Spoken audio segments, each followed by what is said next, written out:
বিয়ানীবাজার উপজেলার শেওলা ইউনিয়নে কুশিয়ারা নদীর ভয়াবহ ভাঙনে আতঙ্কিত হয়ে পড়েছেন নদীপাড়ের মানুষ। আমরা বড় গরিব অসহায় মানুষ, আমার ঘর নদীর পাশের এলাকায়, কোন সময় ভাঙা নিব আমরা জানা নাই। তীব্র ভাঙনের কারণে ইতিমধ্যে কয়েকটি বসত বাড়ি নদীগর্ভে বিলীন হয়েছে। এই এলাকার বহু ঘর বাড়ি নদী ভাঙ্গে নিয়ে গেছে।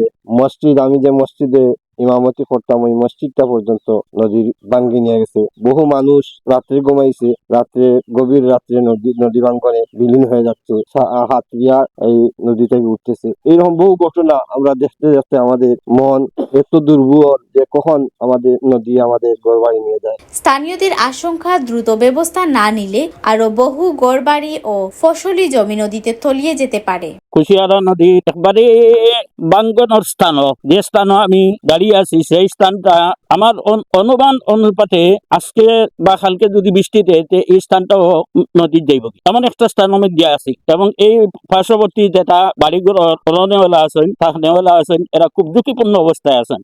ভুক্তভোগীরা জানান, কয়েকদিন ধরে নদীর পানি বৃদ্ধির সঙ্গে সঙ্গে ভাঙনের তীব্রতাও বেড়েছে। অনেক পরিবার তাদের বসতভিটা হারিয়ে এখন চরম অনিশ্চয়তার মধ্যে দিন কাটাচ্ছেন।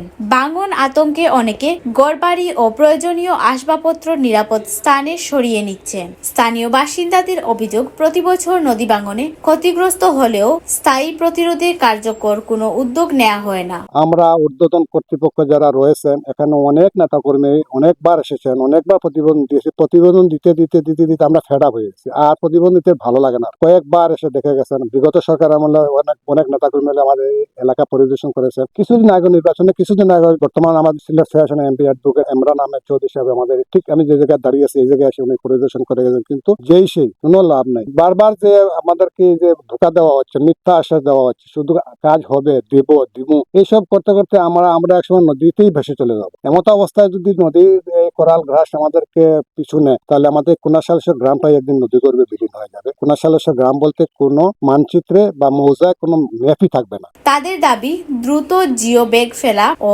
স্থায়ী প্রতিরক্ষা বাঁধ নির্মাণ করা না হলে পুরো এলাকা মারাত্মক ঝুঁকিতে পড়বে এবং শত শত পরিবার গৃহহীন হয়ে যাবে। আমি সরকারের কাছে দাবি জানাইয়া নদীর ব্লকটা দেওয়ার জন্য। যদি আপনারা একটু আমাদের দিকে সদয় হন, আমাদের বাচ্চা কাচ্চার দিকে সদয় হন, তাহলে আমাদের এই নদী ভাঙ্গনটাকে আপনারা উদ্ধার করেন। সরকারের কাছে দাবি জানাইলাম যে এই ঝুঁকিপূর্ণ স্থানটাকে আমরা একটা সুন্দর সুরাহা দিটা বার করতা, আর আমরা প্রতি একটা সুন্দর দৃষ্টি আকর্ষণ করতাম। বিশেষ করে সিলেট ফেডারেশনের এমপি মহোদয় দৃষ্টি আকর্ষণ করে বলছি, আপনি নিজে আমাদের এলাকা পরিদর্শন করেছেন কুনাশালেশ্বর গ্রাম। আমরা অনুরোধ করব আমাদের এই নদী ভাঙ্গনের কবল থেকে আমাদেরকে রক্ষা করুন। যদি একটা ব্লকের সিস্টেম করা যায় আটগঞ্জ থেকে একদম আমাদের গ্রামের লাশমাথা কোম্পানি বাড়ি পর্যন্ত যদি একটা ব্লকের সিস্টেম করা যায়, হয়তো আমরা অন্তত বাকি যেটুকু রয়েছে আমরা অন্তত এটুকু নিয়ে আমরা বাঁচতে পারবো। নতুন একদিন আমাদের এই গ্রাম ছেড়ে চলে যেতে হবে। এদিকে স্থানীয় জনপ্রতিনিধি ও প্রশাসন জানিয়েছে, ভাঙন কবলিত এলাকা পরিদর্শন করে বিষয়টি পানি উন্নয়ন বোর্ড সহ